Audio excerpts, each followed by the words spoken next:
I want to take you back to when you were growing up. Your dad, how would you say Vietnam affected him? I think life in general. I give him credit, because of my past and things I've dealt with. I realized that addiction is a disease. And when your brain is going through this disease, it's hard for you to make the best decision for yourself or the best decision for the loved ones around you. And my father, experienced trauma. My father's father was killed, by his girlfriend. I look at some of the things he's been through. I realized how it took him so long to go about finding the right medicine and setting up the right program of life to fight that disease or keep it dormant as much as possible. How did you see heroin affect him?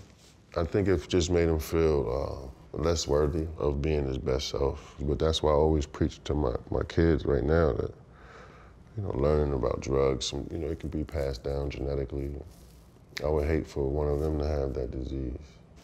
How long did he, deal for, and what was he dealing back in the day? Well, he's been clean for about 20 years now. And so, I praise him for that, because anyone who has that disease, you can kill it for a little while, but it's always going to be in you. So you wrote in your book, he left, meaning your dad, and my heart filled with hate, and yet I wanted him to love me more than I hated him.